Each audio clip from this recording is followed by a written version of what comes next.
Olá, queridos amigos, que alegria ter a sua companhia mais uma vez para juntos fazermos o estudo, a recapitulação da lição da Escola Sabatina.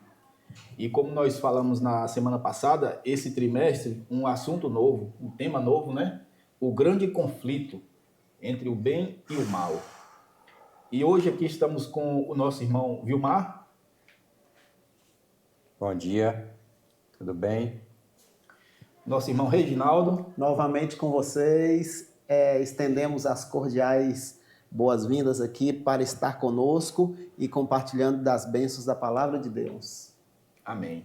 Irmão Wagner. Pronto, como sempre estou aqui com vocês. Quero agradecer por mais um sábado você estar conosco e saiba que é um prazer ter vocês aqui estudando a palavra de Deus.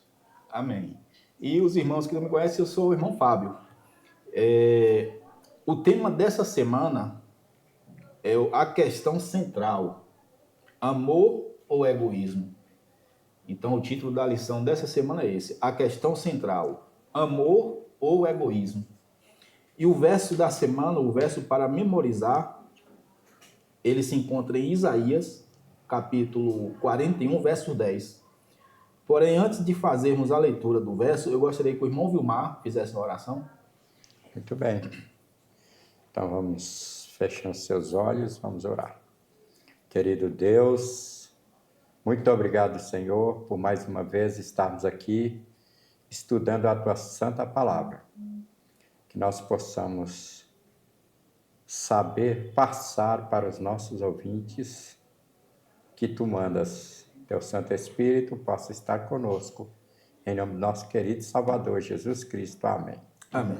Você lê para a gente, Wagner, o verso? Leio sim. Como diz aqui em Isaías 41, 10, peço que se vocês puderem em casa, puderem abrir também. Não tema porque eu estou com você. Não fique com medo porque eu sou o seu Deus. Eu lhe dou forças, sim. Eu o ajudo, sim. Eu o seguro com a minha mão direita da minha justiça. Amém. Então, aí Deus está nos dando a certeza que Ele está nos fortalecendo e nos garantindo também a vitória. O que eu acho interessante dessa introdução aqui, porque Deus ele tem muito aquela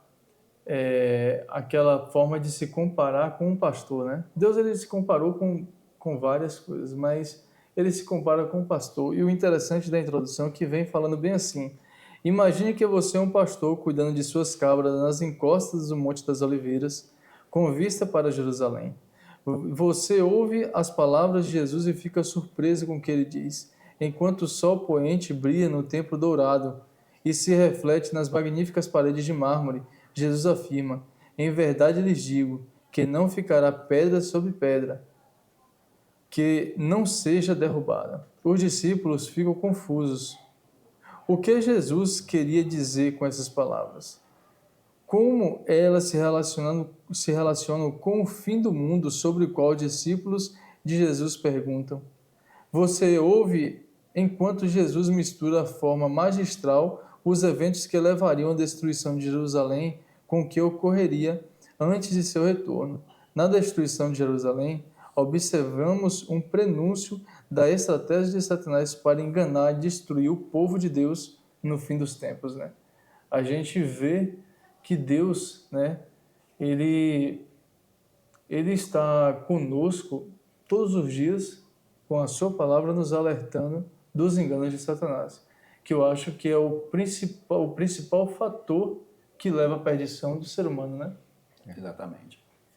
O grande conflito é o centro de nossas atenções, o livro, os 2 primeiros capítulos, é a base do estudo dessa semana. Quem lê o grande conflito, o principal, com todas as suas páginas, ou então o que vai ser distribuído, que deve chegar também aos nossos ouvintes, né? O livro Grande Conflito, distribuição gratuita. Exatamente. As suas 2 mensagens, os seus 2 capítulos iniciais, é a base da lição da Escola Sabatina dessa semana. Exato.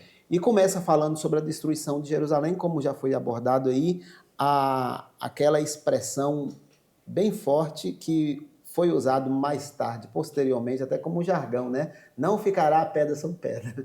Se você quiser dizer que pretende destruir completamente determinado lugar ou construção e tal, aí você diz, não, vai ficar pedra sobre pedra. Ao você falar dessa maneira, você já está aí fazendo referência a uma destruição completa que você vai realizar.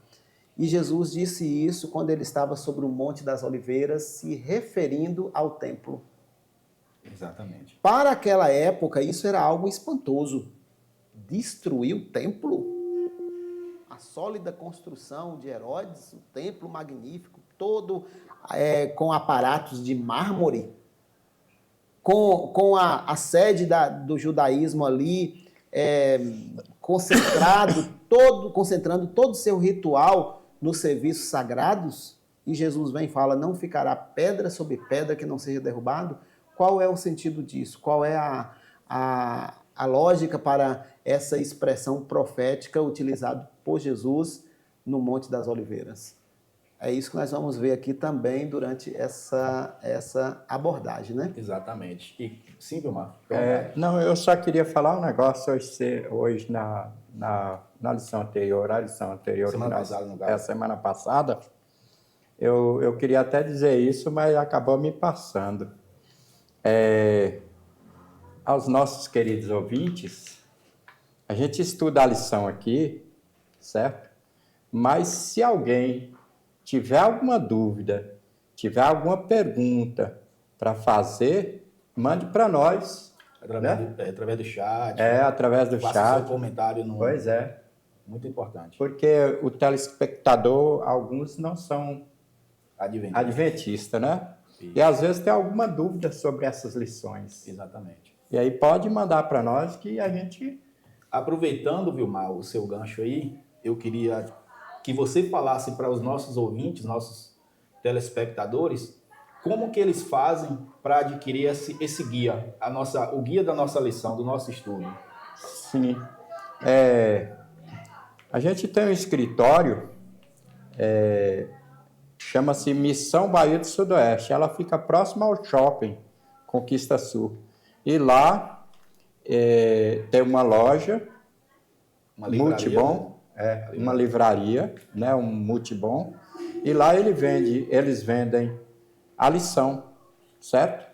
Aí se alguém se interessar por essa lição, aí é só ir lá e o pessoal tem lá e vão lhe atender com toda a satisfação. Ou pode também pedir pelo site, né? Exato. Que tem o site da CPB. Você entra lá no site da CPB, que é Casa Publicadora Brasileira, você vai encontrar não só a lição, mas você vai encontrar muitos outros livros, né, Vilmar? Justamente. cpb.com.br. Exatamente. A lição você pode adquirir por 3 formas. Você pode fazer a assinatura anual, né? Isso. Ou você pode adquirir o exemplar avulso. Serão 4 exemplares, né? São 4 trimestres. Isso. Né? Que a gente faz a estudo durante o ano. Então, você pode adquirir a lição avulso. Essa lição, ela avulso, se eu não me engano, ela custa R$11 e alguns centavos. Isso. Certo? Você pode adquirir. Há 2 formas. E a terceira forma, se você quiser adquirir de forma gratuita, você pode colocar aí na internet lição da Escola Sabatina em PDF. Você vai poder ter acesso à lição em PDF, certo? Então, são essas formas de você adquirir a lição e fazer o estudo diariamente, semanalmente, desse guia, desse estudo, certo? Exato. Lembrando que Regi colocou muito bem que esse trimestre, a lição, o tema, o grande conflito, ele está sendo auxiliado pelo livro O Grande Conflito. Porém, toda a lição que a gente faz a base é bíblica. O nosso fundamento é a Bíblia. Né? E aí a gente utiliza, por exemplo, agora nesse trimestre, o livro O Grande Conflito para complementar, para ampliar o nosso conhecimento da palavra de Deus. Ok? Certo. Aqui, na lição de domingo, eu acredito que a gente já comentou uma parte de sábado, né? Já comentou sábado. Sim. Na lição de domingo, ela fala aqui que Jesus, como o nosso irmão Reginaldo falou, Jesus estava no Monte das Oliveiras e ali de cima ele olhou Jerusalém, né? Sim, sim. A grande Jerusalém. E ali ele olhou o templo, né? Sim. Templo magnífico. E aí diz a Bíblia que ao ele olhar Jerusalém e o templo, que era o orgulho da nação, a gente tem que entender isso, que o templo naquela época era o orgulho, como sempre foi, né? Sim. O orgulho da nação. Aí Jesus ficou triste, porque ele veio, o papel dele era vir salvar, né? Vir dar oportunidade àquele povo de salvação.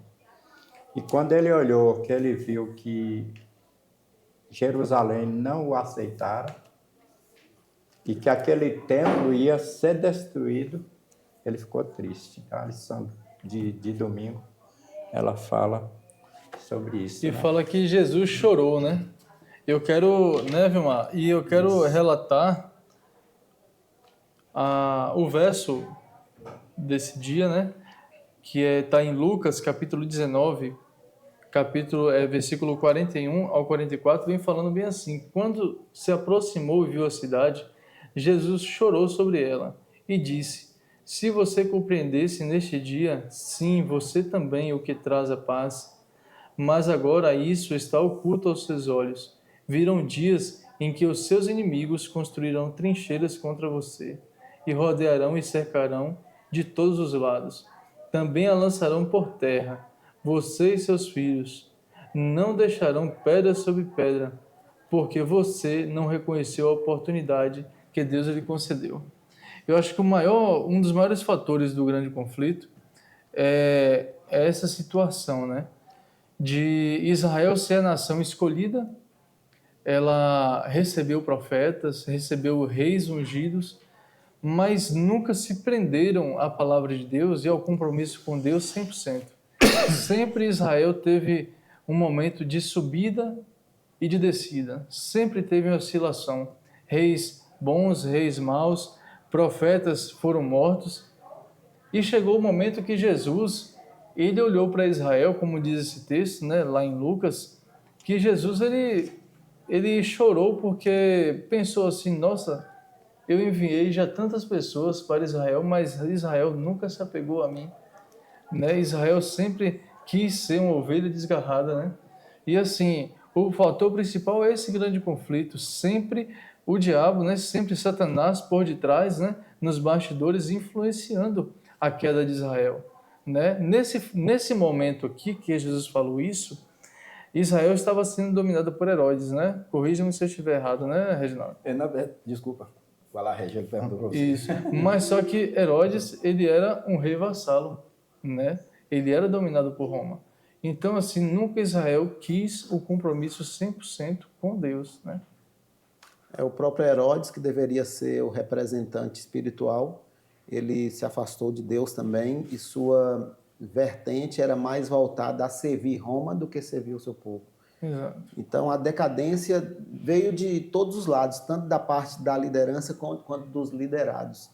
A expressão usada por Jesus no Monte das Oliveiras, expressão de lamentação, revelava ali claramente quão degradante era a situação daquele povo. A questão levantada essa semana sobre o amor e o egoísmo mostra também para nós o seguinte: quem de fato estava com a razão, Deus ou Jerusalém que o rejeitou? O que aconteceu durante aqueles momentos de Jesus, enquanto chorava e lamentava a situação do seu povo? Ele veio para os que eram seus e os seus não receberam. Exatamente. Acontece que todas as escolhas são livres, mas as consequências não. E a gente aprende através principalmente aqui eu que me aprofundo um pouco mais em Apocalipse, que quando as trombetas começam a tocar, elas tocam para anunciar o juízo de Deus sobre os inimigos do seu povo. Exato. E aqueles que fazem parte do povo de Deus, mas que não vivem essa experiência com Deus de fato, serão posteriormente os piores inimigos desse povo. Por isso que durante essa semana nós vamos ver também a questão da perseguição, que inicialmente insurgirá do povo de Deus. Os que não se juntaram com Cristo, os que não se apegaram a Ele, mas viveram a religião de fachada, serão os maiores, os piores inimigos do povo de Deus. Exatamente. Aqui também fala da destruição de Jerusalém, né? Aí ainda faz uma pergunta aqui, por que Deus permitiu que morresse homens, mulheres, crianças? Que aqui entrou as crianças no meio, né? Mas, na realidade, o próprio Jesus, quando ele proferiu aquela mensagem contra Jerusalém, contra o templo, ele alertou também que até aquele tempo de... Angústia? Não, o tempo de graça, né? Ah, sim, sim. Interessante que mais na frente vai falar, eu só estou adiantando um pouco que quando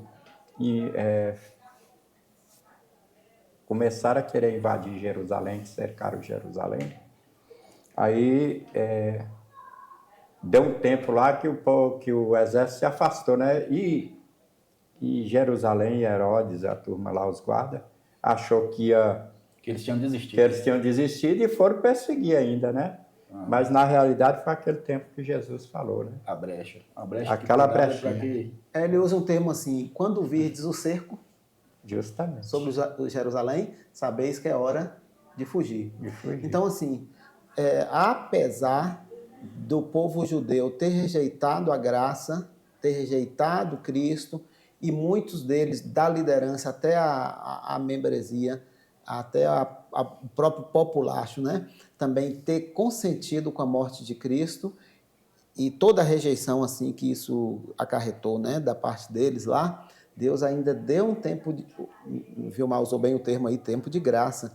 E até mesmo sinais foram dados de que a destruição viria. Exato. Porém, os sinais foram ignorados. Da mesma forma como ignoraram Cristo durante o seu ministério, também ignoraram Cristo quando ele já estava no céu, já era o ano 70 da era cristã, porque ao se virem cercados, eles ignoraram as palavras proféticas do Senhor Jesus Cristo.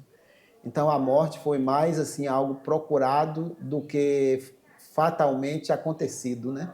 Eles buscaram a morte, afastaram-se de Cristo primeiramente e depois se entregaram à morte, porque com a incredulidade deles de não aceitarem sua palavra profética, eles se viram em meio à destruição.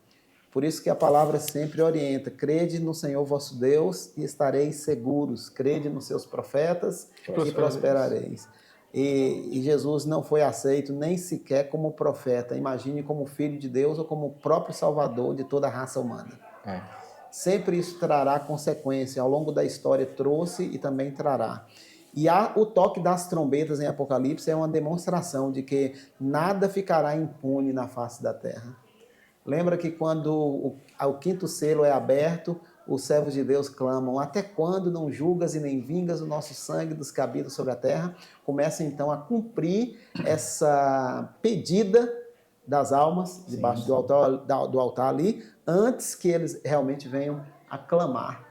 Note que no sexto selo eles clamam, mas na primeira trombeta, que acontece quase que paralelamente ao primeiro selo, sim, Deus já está respondendo à oração, trazendo juízo sobre aqueles que rejeitaram sua palavra, rejeitaram o Messias, rejeitaram a salvação, o plano de salvação. Por isso que Jesus também usa a expressão lá: quantas vezes quis eu ajuntar como galinha e vocês não quiseram. Exato. Não é que Deus agora vai punir porque ele não é amor. Deus apenas vai permitir que as consequências de suas escolhas se cumpram.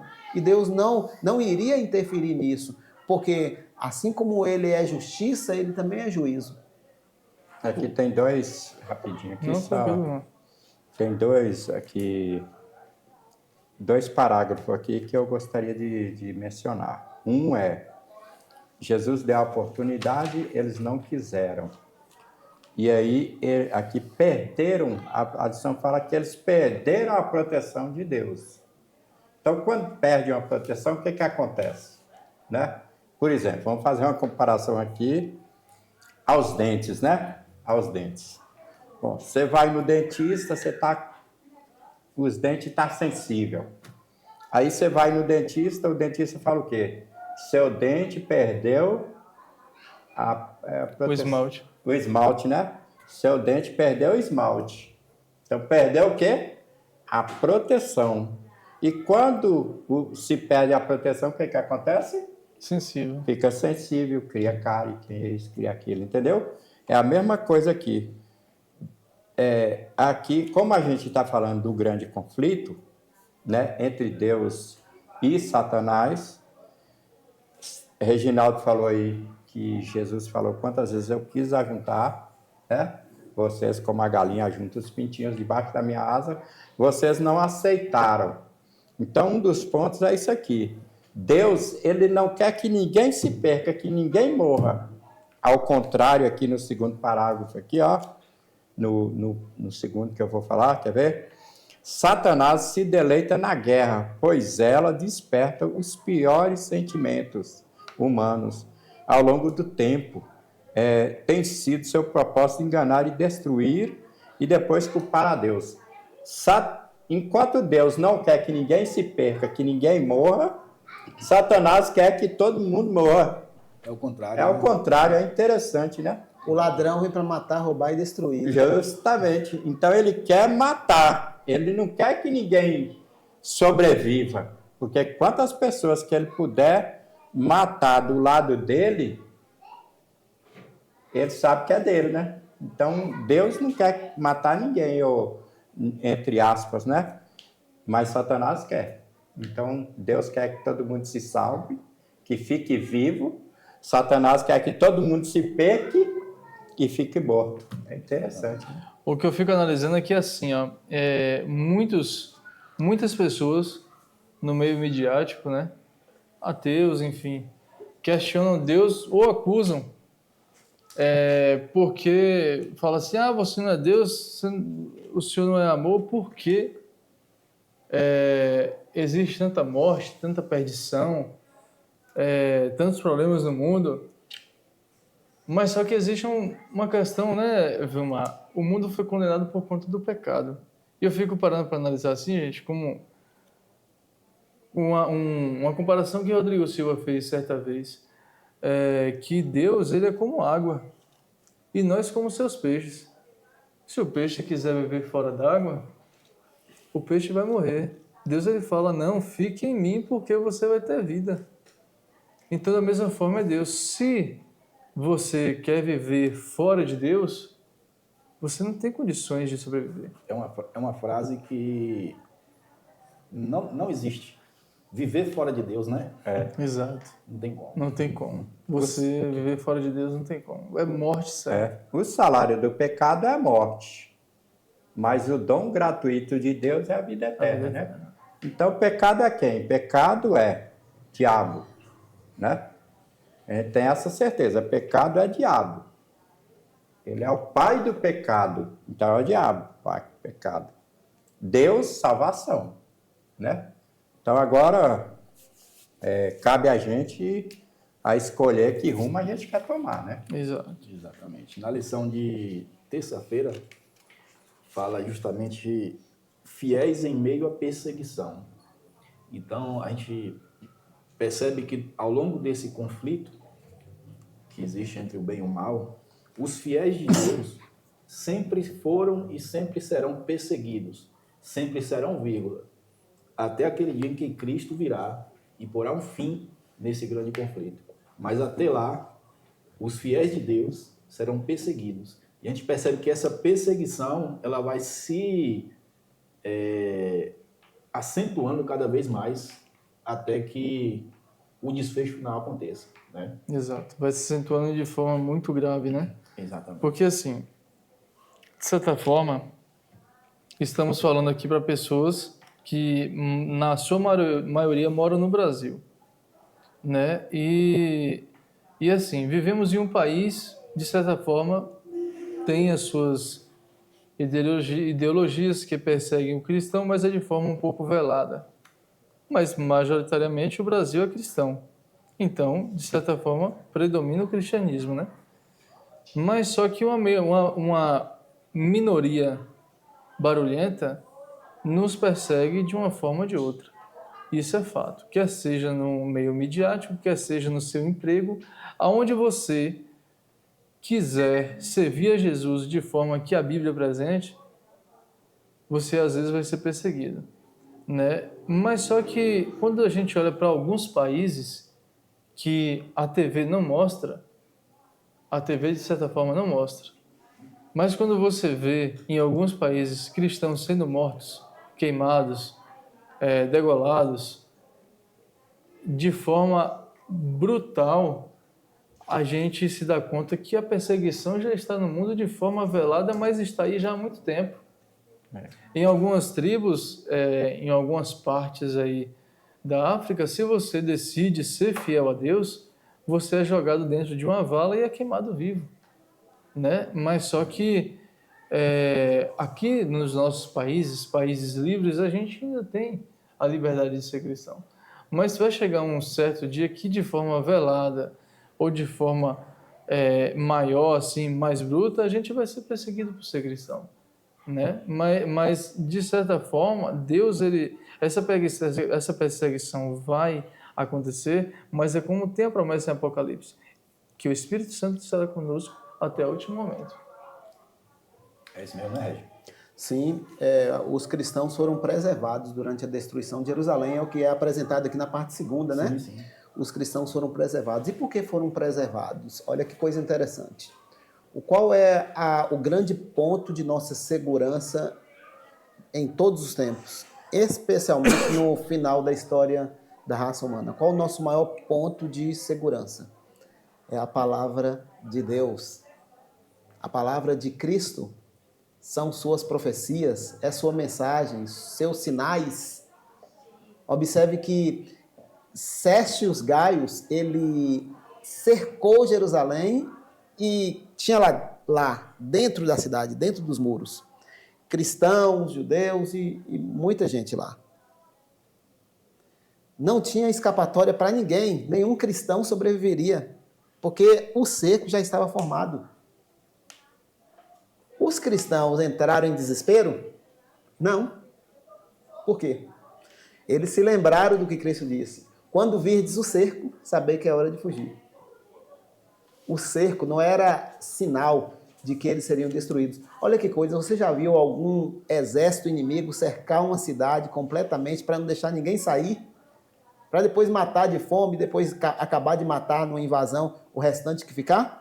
Você já viu depois disso eles saírem? Claro que não. Eles não saem, esperam até concluir o trabalho deles. Só que Jesus disse, quando virdes o cerco, é hora de fugir. Olha que coisa estranha. No entanto, os exércitos romanos fugiram, saíram. Inexplicavelmente. No ponto de vista humano, inexplicavelmente. Mas os cristãos sabiam. Porque Cristo já havia dito. O cerco ia acontecer, então nesse cerco é hora de fugir. Voltou depois os exércitos romanos e na segunda invertida contra Jerusalém, a cidade foi completamente destruída, o templo foi completamente destruído, não ficou pedra sobre pedra que não fosse derrubado, como Jesus falou. Agora, é interessante, olha só. Ficou o Muro das Lamentações, como nós conhecemos até hoje. Vocês se lembram do Muro das Lamentações? Exatamente. Os romanos, eles eram cruéis, eram terríveis. Mas eles disseram assim, vamos deixar essa parte do muro aqui de pé, porque se a gente destruir tudo, os outros povos que vierem conhecer nossa história vão dizer assim, eles destruíram tudo porque encontraram um terreno frágil. Mas não, esse muro aqui e a espessura do muro, a altura dele, a forma de que o muro é feito, é uma prova de que nós temos força e fomos nós que destruímos. E está de pé essa parte aqui porque nós queríamos que ficasse de pé. Bom, não importa quantos inimigos vos cercam, como seja o tipo de ameaça que você vai sofrer, pelo que a história mostra, pelo que a palavra de Deus revela, independente da força e do poder do seu inimigo contra você, você com certeza está seguro se estiver atento ao que a palavra de Deus diz. Esse é o ponto a considerar. É como se você pudesse, por exemplo, analisar aquela história dos amigos de Daniel na fornalha ardente. Qual foi o grande ponto ali de admiração para nós que estudamos a palavra? Qual o grande ponto de admiração ali?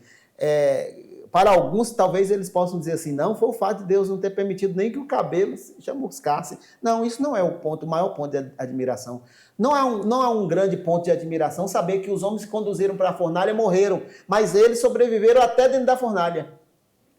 E dentro da fornalha estava o quarto homem. Isso aí é maravilhoso demais a gente estudar essas coisas, saber que Deus operou essas maravilhas e protegeu o seu povo, protegeu os seus filhos ali dentro. Mas o mais maravilhoso de tudo, nessa história aqui que nós estamos estudando, e em todas as escrituras sagradas, é o fato de saber que houveram pessoas que permaneceram fiéis àquilo que Deus disse em sua palavra. Isso é que vale. Isso é que é importante, o resto é resto.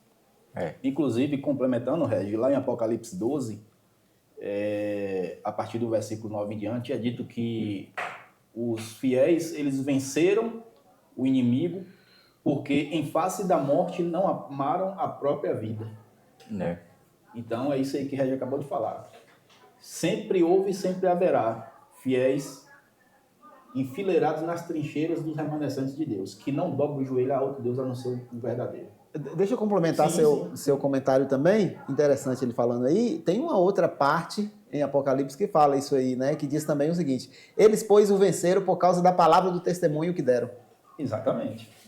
Depois que vem o complemento. E mesmo em face da morte, não amaram a própria vida. Mas olha só a primeira parte. Eles venceram por causa da palavra do testemunho que deram. Que palavra do testemunho que deram é essa? A Bíblia. Eles se apegaram ao que Deus disse, se apegaram à promessa, se apegaram à profecia, se apegaram aos sinais da profecia. E por causa desses sinais, eles foram preservados. Exatamente. Por isso que a palavra diz, crede no Senhor vosso Deus e estarei seguros. Crede nos seus profetas e prosperareis. Irmãos, nosso tempo, infelizmente, já caminha para o fim, né? Então, vamos fazer a conclusão do nosso estudo. É isso mesmo? Pegando isso aí, né, como o Regi completou a parte de quarta-feira, que é cuidando da comunidade, né, cuidando do povo dele, um legado de amor, né, na parte de quinta-feira. Então, assim, a parte de quinta-feira ele vem falando que Jesus Cristo ele cumpriu um legado, né, independente do que ele passou, das coisas que ele viveu e que seus fiéis viveram, é um legado de amor, né? E como vem, se a gente puder abrir em João 13, João capítulo 13, verso 35. João 13, 35.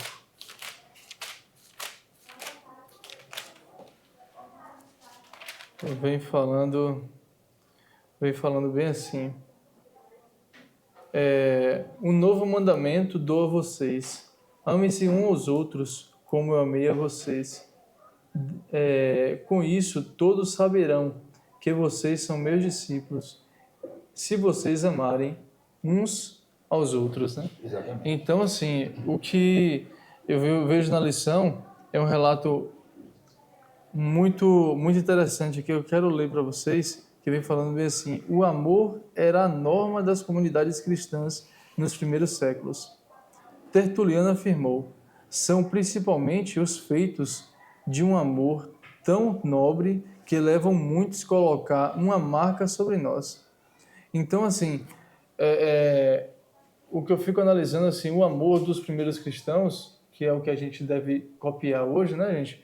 É que, mesmo em meio a estarem sujeitos a espadas, né? Estarem sujeitos a serem queimados vivos. E Roma, como fazia antigamente, né? Despejavam as pessoas em caldeirões quentes, de óleo quente, né? Faziam isso aqui, assim como fez com João, porém João sobreviveu.